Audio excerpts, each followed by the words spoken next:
पुरानी हवेली के बीचों बीच एक कमरा था जो हमेशा बंद रहता था।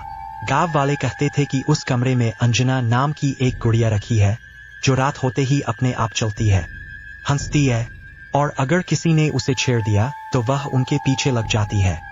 ये कहानी शुरू होती है तन्वी से, एक कॉलेज की स्टूडेंट जो अपनी गर्मी की छुट्टियों में गांव आई थी।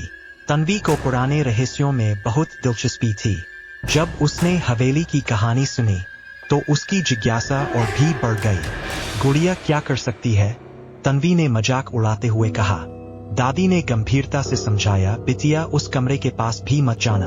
अंजना सिर्फ एक खिलौना नहीं है, वो उस औरत की आत्मा है जिसे 80 साल पहले मारकर वहीं दफना दिया गया था। उसकी आत्मा अब उस गुड़िया में बसी है। पर तन्वी नहीं मानी।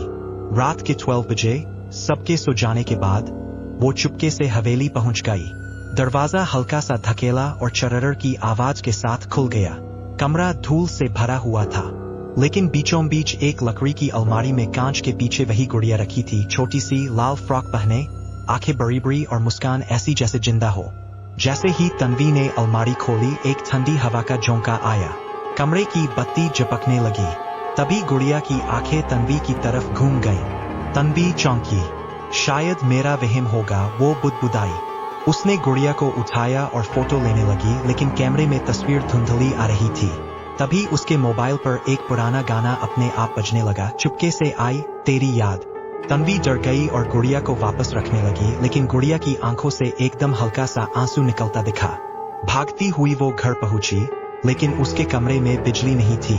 खिड़की खुली थी और हवा से पर्दे उड़ रहे थे। अचानक उसके बिस्तर पर वही गुड़िया बैठी थी। ये कैसे हो सकता है? तन्वी चीख उठी। गुड़िया की आंखें चमकने लगीं और एक धीमी मगर स्पष्ट आवाज आई, क्यों लिया मुझे वहां से? तन्वी कांपने लगी, पर उसकी आवाज नहीं निकली।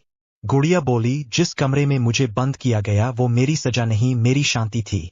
अब तुमने दरवाजा खोल दिया है, अब मैं वापस नहीं जाऊंगी। उस रात तन्वी को नींद नहीं आई। अगली सुबह परिवार ने उसे थकी सी, खामोश और बेजान देखा। उसने किसी से कुछ नहीं कहा, बस चुपचाप बैठी रही। उसके कमरे में अब एक कोना ऐसा था जहां कोई नहीं जाता। वहां एक चेयर थी और उस पर वो गुड़िया बैठी रहती। गांव के लोग कहते हैं कि अब हवेली का आतंक खत्म नहीं हुआ, वो तन्वी के साथ घर आ गया है। रात में अगर ध्यान से सुनो तो गुड़िया की हंसी अब भी सुनाई देती है।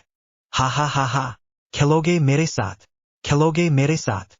अगर आपको ये कहानी पसंद आई हो तो अपने दोस्तों के साथ शेयर करें और बताएं, क्या आप उस गुड़िया से खेलने की हिम्मत रखेंगे?